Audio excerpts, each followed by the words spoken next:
Confession. The reconciliation of the penitent. It is one of the greatest gifts the Church has to offer, and must never be entered into lightly. To do so is to participate in the pernicious sin of contempt of the holy. On the floor? In the confessional, you dirty boy! As a priest, we are privileged to minister this sacrament. Get the hell out of my confessional! You can't do that! Hey! This profound act of blah, blah, blah, blah, blah, blah, blah.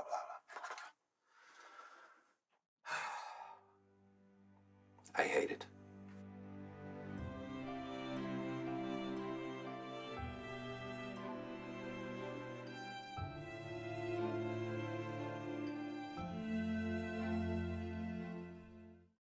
Nice. And the trailer, it's a weird movie because it's hard to set down a tone for it because it's not quite a comedy, it's not quite a drama, and it's even marketing it. It's not really a Christian movie. It's not really a non-Christian movie. So I don't know. So I guess as the trailer is a say good Pure thing Flix to start in front of it. Yes, exactly. Yeah. Well, I had producers wanting me to sell it to Pure Flix, and I was like, no, it's not. It's definitely, if we had rated it, it would have been rated R, probably. So yeah. Just for I mean, you might have been able to slide it by for just maybe a couple people, but yeah. So where did all this start? Where did all this come from? Yeah, I guess the long story of it is the writer Nathan Shane Miller. He sent me the script originally, probably actually about 5.5 years ago. So long journey. And he and I had been trying to make a movie together for a long time. But I think we just had our ambitions a little too high for who we were at the time. And yeah, he sent me the script that was fairly self-contained. 90% of it takes place in a confession. And I loved it. Yeah. I mean, I thought it was amazing. It is really funny. So it is, you're going to laugh through most of the movie, but then there are these really heartfelt, heart-wrenching moments where just, kind of the emotion gets cranked up to 11. And yeah, so we tried to get it made for a little while, kind of through, again, we're like, oh, this is so good. We should try to get it, through regular financing and get stars attached. And, it's just too good. And of course, once again, Hollywood said, you too? No. We kind of got together and kind of did it almost like a Kevin Smith type thing, self-funding. And put it together, filmed over 10 days. So quick shoot, but yeah, got it done. And then it's now finally near the end of its journey. When you have most of the film set in one location, especially a small location like this one is, how do you keep the tone and the pacing of the movie consistent enough that where it keeps the audience's attention? Yeah, I was really worried about that because when I read the script, it's like a story, and I thought it flowed very well. But then but you're not watching it, So when you're watching it, you're like, oh, it's in one location, in a small location. So I guess my kind of overall philosophy was to make every scene different, just so that it didn't feel like I was shooting the same shots for every scene. And I guess the script is set up fairly nicely because while Father Morris, the lead character, the priest, he stays in the confessional most of the time, characters do come in and out. So it's all like every 5-10 minutes a new character is coming in. So that kind of helps keep people engaged and things moving, pushing the story forward. And honestly, I watched practically every one location self-contained movie I could for this, Buried, Rope, Hitchcock's Rope, 12 Angry Men, even obscure Japanese movies that I can't even remember the name of now. So yeah, I watched every single self-contained movie, see how they did it. And yeah, and I was really worried about it, but so like everybody, that's the one thing, because people like go into it, I'm not going to be able to enjoy a movie that's set in one location. I'm just going to get bored. I'm going to turn off. But pretty much everyone's told me that, you know, when you watch it and give it a chance, they're like, I forgot I was in one location. So, yeah. Was the confessional itself just a set, or did you actually film on location somewhere? Yeah, it was just a set. Our production designer, Aaron Kelly, he did an amazing job with very minimal resources to design the set, construct it, and yeah, so just so we could move walls out of the way when needed, just because it was so tight already.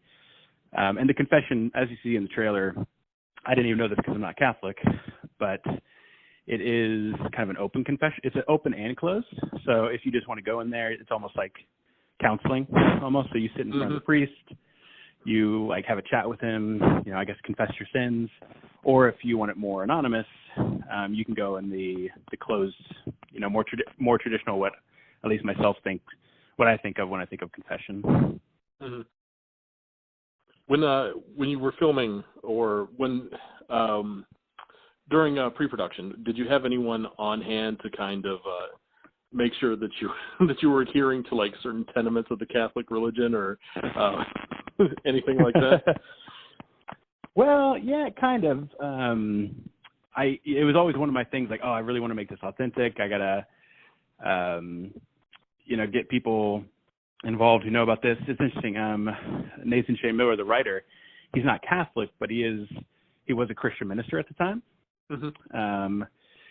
Even though, again, if you watch the film and even the trailer, you could tell it's not really a Pure Flix kind of Christian, you know, kind of whatever you want to call it. Like, it's not God is dead, or God is not dead, or whatever that movie is. You don't have Kevin Sorbo busting in to. I know, we should restore someone's faith. We should have had yeah.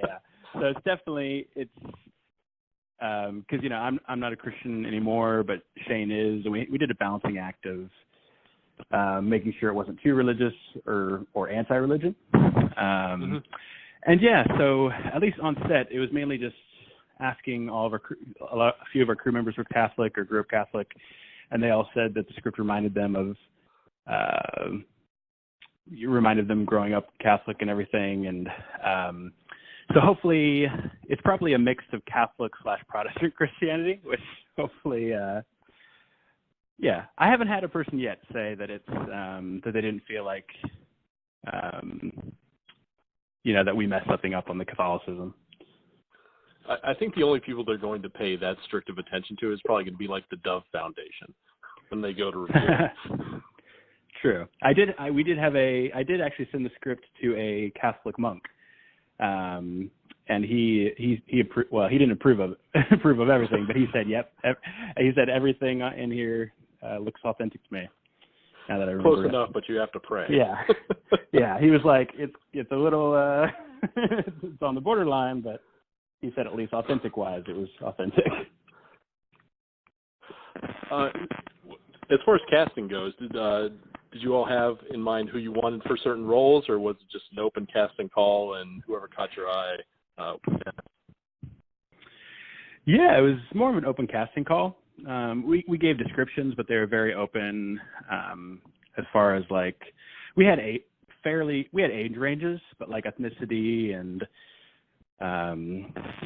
kind of all that, we were very open. It was just kind of who kind of caught our eye at the time. And yeah, so, and we had in like each actor, we kind of thought, oh, if we had the perfect actor, who would it be? And then we kind of found people that either had their own take on it and we're like, oh, wow, that's better than we thought. Or, oh, you really remind me of the people we had in mind. How long was the shoot? 10 days. Really? Yeah.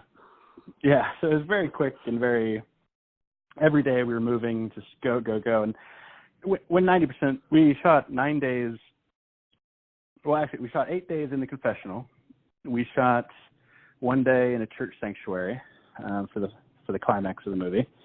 And then we shot another day, still in the confessional, but we actually reconstructed the set somewhere so that we could get a more interesting shots. When you're on that tight of a schedule, how much freedom do the actors have to adventure with the script, or do they pretty much just adhere to what was on the page? Yeah, I think the thing was everybody was just really impressed with the script. But even Shane and myself both, we said, hey, if you think of something better, let's do it. And that was kind of our philosophy. You know, the script was just a blueprint to us. So occasionally maybe a few lines were changed. But honestly, people just really liked the script. They went with it. And usually as a director, I give the actor whatever they want to do first take, go ahead. You know, even if we're on a tight schedule, do what you want, see what happens. And then usually, because it was so quick, we usually had 2 or 3 takes per shot. Sometimes if it was a really important shot, maybe 5 to 7. Or, you know, if just actors weren't getting it, you know, we did what we needed to. So usually most takes took about 3 takes. But yeah, first take, whatever you want, then I come in, give some notes, and then finally give some more adjustments. And yeah, usually it came out, really well. Is there a particular scene in the movie, without, of course, spoiling it, that you particularly were fond of? I would say that the last scene. So it is hard because you don't want to, because it does give away the whole movie. But the last scene, when people watch it, I think that's usually everybody's favorite because everything comes together. You know, there's all these. The other reason why people don't really feel like it's so self-contained is because there's 3 or 4 or 5 storylines going on at once, and then they kind of all weave together in the final scene. But I guess, did you want me to talk about another, would a different scene? Yeah, something that's not quite as spoilery, I guess. Yeah. Let me see here.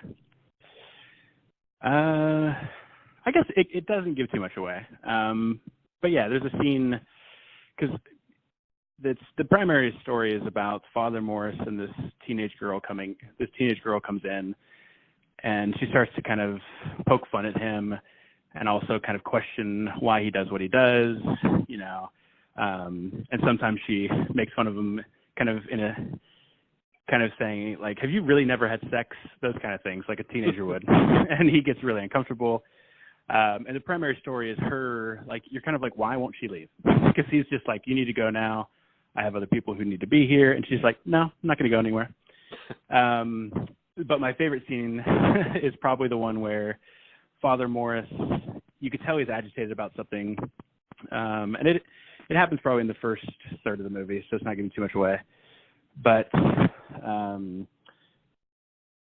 it's right after the scene where one of his female parishioners comes in that's his age, and you get a strong sense that he likes this parishioner and she might like him, which, you know, that's a no-no for a priest being in love with one of his parishioners.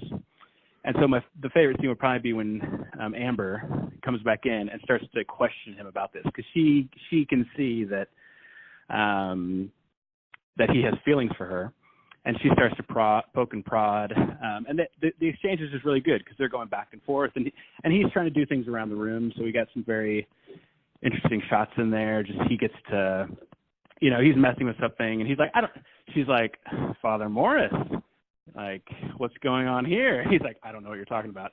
And she slowly extracts from him that, you know, that she's married, that even if he did have feelings for her, you know, he's a priest, she's married. And then Amber is kind of like, hey, the heart wants what the heart wants. And you can't, she's kind of on the side of, you know, go for what you want. You get one life, go for it. And he's kind of the other side of that philosophical debate, you know, about morality and, you know, but there is a moral code. We can't break it. And so, yeah, it's a really good exchange. And it's really funny just because, it's a priest who does not want to be talking about this issue right now. And she's asking him, come on, tell me you have feelings for her. And, it's almost like when you got picked on at school and somebody's like, oh, you like her, don't you? And it's just funny to see a priest having to react to that. My last question, which is pretty much the biggest question, is when and where will people be able to see your film? Yeah, they will be able to see it on iTunes, Google Play, and Amazon Video on July 30th. And you can pre-order it right now on iTunes. So, yeah.